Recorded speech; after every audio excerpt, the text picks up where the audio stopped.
Si estás en el altar, tú vas a ver cuál es la voluntad de Dios. Pero cuando descuidas el altar, entonces vas a querer tú resolver a lo que tú creas, a lo que tú pienses. Abraham pensó y dijo, bueno, como hay comida en Egipto, pues me voy para Egipto. Y descendió a Egipto. Que ponga nuestra canción. Esta es la forma en que nosotros hacemos adoración. Una canción con el fin de la alabanza. Al ritmo que ha cambiado mi lamento por la danza. Digo que no sigue, sigo adorándolo. Día tras día seguiremos exaltándolo, glorificándolo y honrándolo. Pero tienes que combatir que el miedo no intervenga en tu vida. Porque con miedo nunca vas a hacer lo que Dios espera de ti. Pero déjame decirte que cuando Dios está presente siempre en una prueba delante de ti, es que significa que Dios está cuidando de tu vida, de tu familia, de tu generación, de tu propósito, de tus dones. El Espíritu Santo siempre va a cuidar de ti, aunque tú tengas miedo. Pero tienes que combatir que el miedo no intervenga en tu vida. Porque con miedo nunca vas a hacer lo que Dios espera de ti. Vimos que Abraham fue un hombre de altar, un hombre de fe, el padre de la fe fue llamado, pero un hombre de altar. Un hombre que aunque su tienda se movía y se posicionaba en diferentes lugares, pero su altar se anclaba directamente a Dios, ¿ok? En Dios mismo. Así es que vimos el primer altar que en el capítulo 12 de Génesis, vimos el primer altar que levantó Abraham, y fue un altar de agradecimiento, porque una persona de altar sabe agradecer a Dios, amén. Fue cuando Dios le hizo el llamado, ya después que él había salido de Ur de los Caldeos, amén. Así es que eso está en Génesis 12 del 6 al 7, amén. Cuando se le apareció el Señor, la teofanía de Cristo Jesús, esa es la aparición de Cristo Jesús en el Antiguo Testamento, así se le llama, la teofanía de Dios. Y Abraham, agradecido, pues levanta un altar. Luego vemos que se va caminando el 12, 8 al 9, ya eso lo vimos la semana pasada, cuando se pasó de allí a un monte al oriente de Betel y plantó su tienda, teniendo a Betel al occidente y a Jai al oriente, y edificó allí altar a Jehová e invocó el nombre de Jehová. Y Abraham partió de allí caminando y yendo hacia el Negev. O sea, sabemos que en el altar, un altar, cuando hablamos de altar, estamos hablando de sacrificio. En el altar, hoy en día, tú y yo, ¿qué vamos a sacrificar? Vamos a sacrificar el yo. Vamos a hacer morir el yo. Amén. Y vemos entonces que también ahí en el altar nosotros recibimos la fuerza, la dirección, la guianza para poder cumplir con el propósito por el cual Dios nos tiene en esta tierra todavía. En el primer altar vimos que había gratitud, era un altar de agradecimiento, pero ahora vemos que él levanta un altar de dependencia de Dios, porque una persona, ¿verdad? Tenemos que ser conscientes de la necesidad de buscar de Dios que tenemos y lo tenemos que hacer con perseverancia. Así que una persona de altar va a perseverar en su búsqueda, no se va a dar por vencido, no se va a rendir, porque dice Mateo 7, 7 al 8, todo aquel que busca, y aquel que llama, y aquel que toca, se le abrirá. Así es. Entonces, la palabra de Dios es clara, si nosotros lo buscamos, pero tenemos que ser perseverantes, levantar un altar personal y levantar un altar familiar, para cuando lleguemos aquí a la iglesia, entonces el altar va a estar encendido, porque venimos nosotros siendo hombres y mujeres de altares, amén. Pero yo quiero, como les decía desde el Día de los Padres, que estos héroes fueron hombres y mujeres, así como usted y como yo, comunes, corrientes, o sea, imperfectos, con debilidades, tal vez hasta más que nosotros mismos. Pero vemos cómo ellos escribieron una historia, porque ellos, el capítulo 11, se habla de ellos. Y dijimos la semana pasada que nosotros también podemos escribir una historia, como hombres y mujeres de fe, como hombres y mujeres que conquistamos lo que Dios nos prometió, como hombres y mujeres que nos mantuvimos firmes hasta ese momento cuando el Señor nos diga: buen siervo y fiel, en lo poco fuiste fiel, en lo mucho te pondré. Entra en el gozo de tu Señor. Eso es esa es la salutación que queremos escuchar todos nosotros, amén. Pero déjeme decirle, hay algo que leyendo y estudiando la historia del que llegó a ser padre de la fe, y muchos le llaman padre de la obediencia, pero vamos a ver aquí un poquito de las debilidades de Abraham, porque a lo mejor te da esperanza, nos da esperanza, ¿verdad? Déjeme decirle, todos estos héroes de la fe son, como le digo, hombres imperfectos como usted y como yo. No es para nosotros ir a decir: voy a hacer lo que hizo David, voy a hacer lo que hizo Sansón, voy a hacer lo que hizo Job, voy a hacer lo que... No, esto es para usted coger lo bueno y desechar lo malo. Esto es para que usted se inspire y vea que usted también puede escribir su propia historia como un hombre y una mujer de fe. Amén. Pero no es para que usted vaya a coger lo malo de ellos, porque ahí están las debilidades y las imperfecciones de ellos. Ya usted y yo tenemos las nuestras, ya no necesitamos más ni justificar las nuestras tampoco, amén. Así es que hay algo que me llama la atención a mí aquí, en este capítulo 12, y ese verso se encuentra es el verso 10. Y dice que mi Biblia tiene por subtítulo así: Abraham en Egipto. En Egipto. ¿Y qué busca Abraham en Egipto? ¿Sabe que Egipto ahora en los tiempos modernos es simbolismo del mundo para el cristiano? ¿Ok? Es como que diga: ¿y qué hace la pastora en el mundo? ¿Y qué anda la pastora por ahí rumbeando por ahí afuera y haciendo las cosas que hace el mundo por ahí? Entonces yo digo: wow, Abraham en Egipto, está interesante esto. Aquel que llegó a ser padre de la fe. Pero ¿sabe una cosa? Que la fe de Abraham realmente fue probada con una hambruna que hubo en Canaán. Tu fe y mi fe va a ser probada. Y déjeme decirle que lamentablemente, y yo sé que todas estas cosas se escriben para que nosotros veamos, ¿verdad? Pero dice que, vamos a leer el verso 10. Hubo entonces hambre en la tierra, y descendió Abraham a Egipto para morar allá, porque era grande el hambre en la tierra. Ok, hubo un hambre grande en la tierra, en Canaán. Abraham, no se equivocó en que él estaría preocupado de cómo iba a alimentar a su familia y eso, porque acuérdese que aunque él no tenía todavía descendencia, pero él venía con esclavos, él venía con animales, él venía con todas las personas que él venía. Entonces, resulta ser de que, vamos a decir que estaba bien que se preocupara, vamos a decir así, vamos a ver lo normal.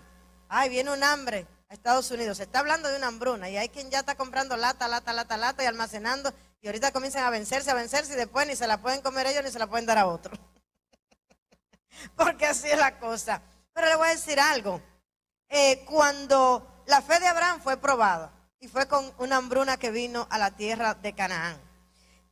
Pero fíjese usted cómo Abraham se equivocó. O sea, él no estuvo mal que dijera: wow, ¿y ahora cómo voy a alimentar a mis hijos?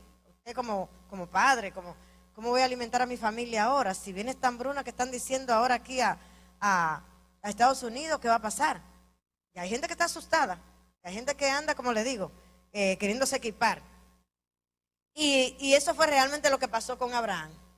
Que Abraham se equivocó en pensar que Dios no proveería sus necesidades en el lugar donde le había dicho, le había pedido que viviera. Mire, yo le voy a decir algo. Yo no tengo problema con las personas que vienen de sus países. Yo también vine del mío. Y aunque la mayoría de las personas que usted puede hablar con ellos y dicen: bueno, vine de mi país porque quería nuevas oportunidades, quería mejores oportunidades, no tenía los recursos qué sé yo.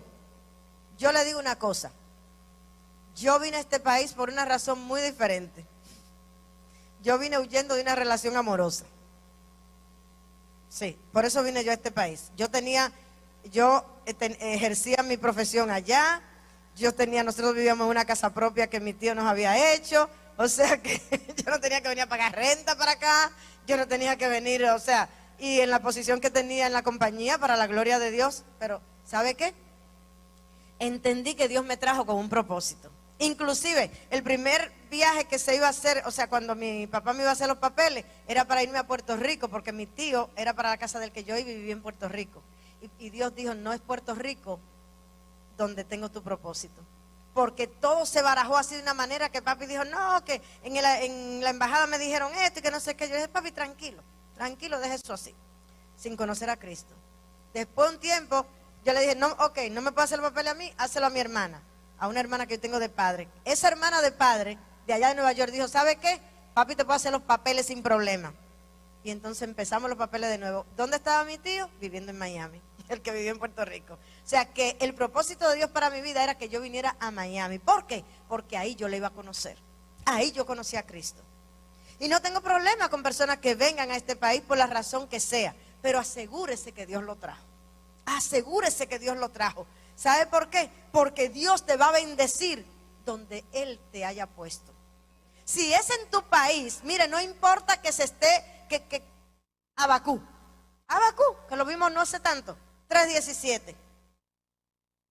Que aunque la higuera no florezca, aunque no haya vides en los viñeros, aunque no haya nada, aunque lo que sea, Dios va a enviar la provisión.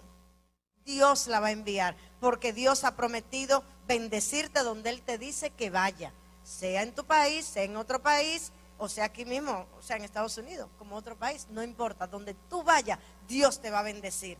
Mucho cuidado con esto. Fíjese lo que hizo Abraham. Dios llamó a Abraham que estuviera ¿dónde? ¿En Egipto o en Canaán? En Canaán. ¿Y a dónde se fue Abraham a resolver su problema? A Egipto. Y fíjese usted, cuando usted sale de los propósitos de Dios, descuidas el altar. Por eso sale de los propósitos de Dios. Porque si estás en el altar, tú vas a ver cuál es la voluntad de Dios. Pero cuando descuidas el altar, entonces vas a querer tú resolver a lo que tú creas, a lo que tú pienses. Abraham pensó y dijo, bueno, como hay comida en Egipto, pues me voy para Egipto. Y descendió a Egipto. Ahora, nosotros vemos allí, ¿ok?, que Abraham, en vez de confiar, o sea, él dijo, bueno, yo sé que tengo promesas de Dios, pero para un futuro, pero no para mi necesidad inmediata. Hay hambre en la tierra, hay que comer, y yo tengo que resolver. ¿Ven? Entonces, ¿qué tomó la decisión? De irse a Egipto. ¿Qué sucede cuando nosotros somos probados de esta manera?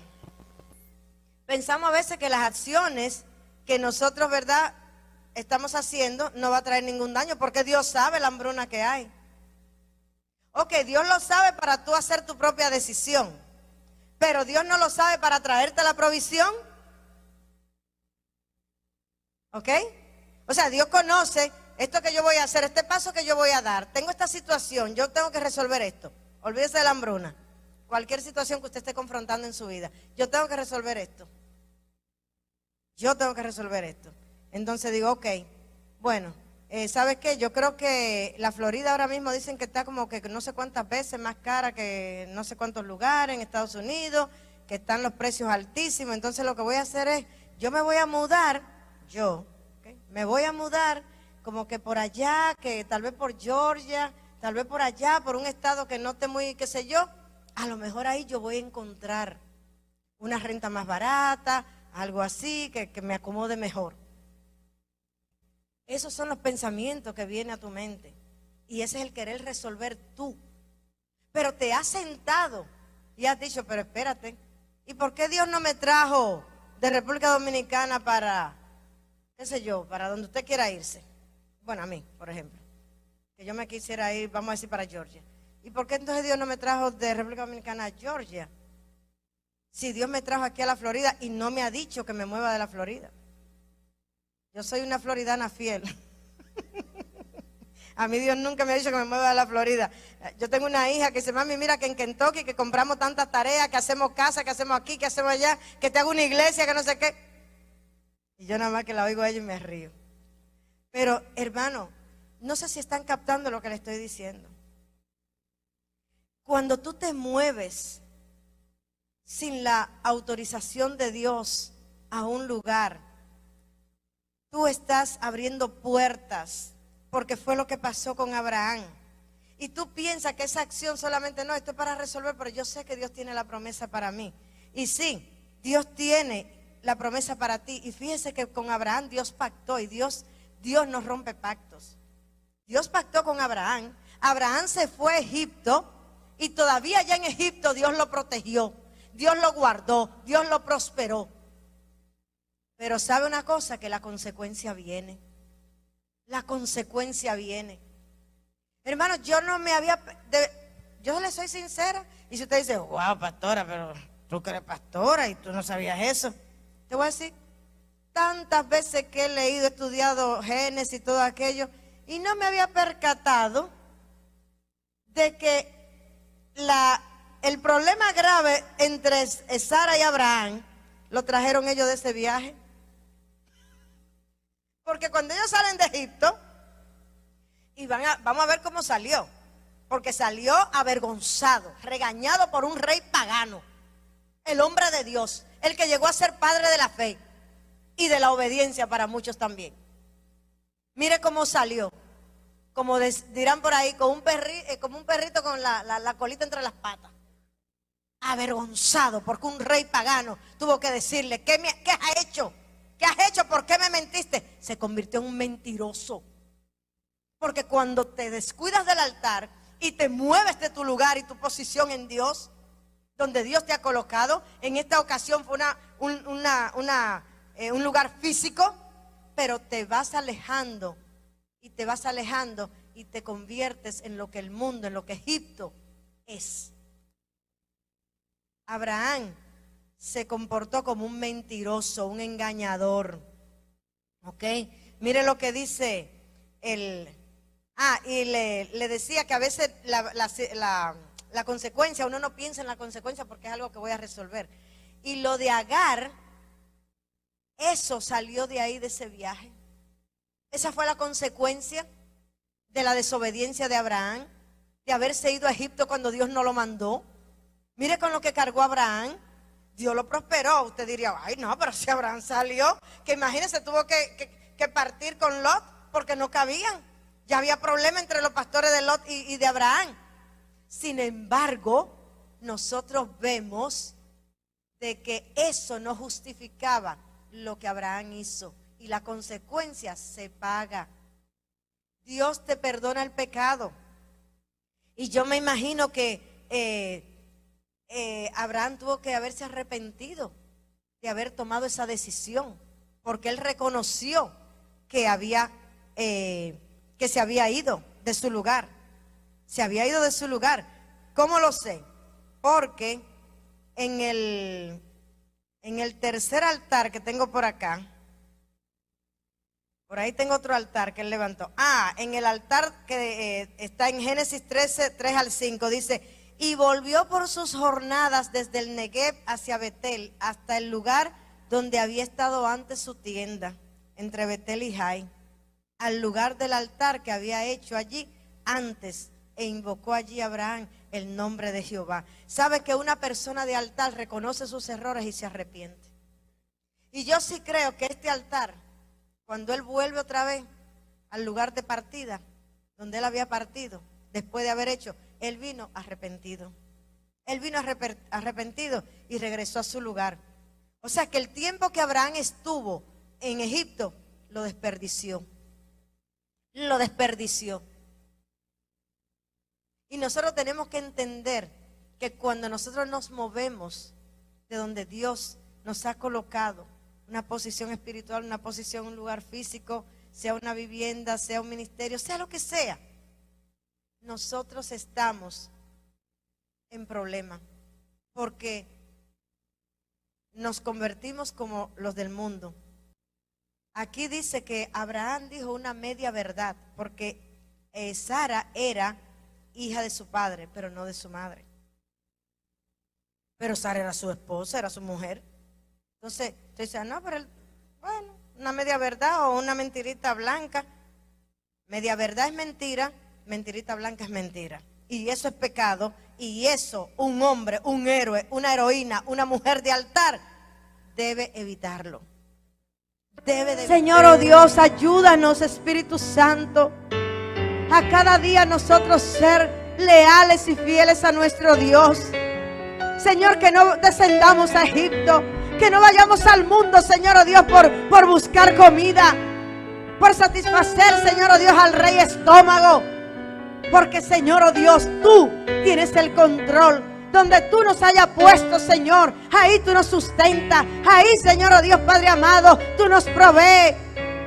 Señor, enséñanos a ser esos hijos obedientes que tú andas buscando. Oh, te adoramos, Señor. Te adoramos en esta hermosa mañana, Señor. En este día glorioso, Señor, oh Dios, Padre amado.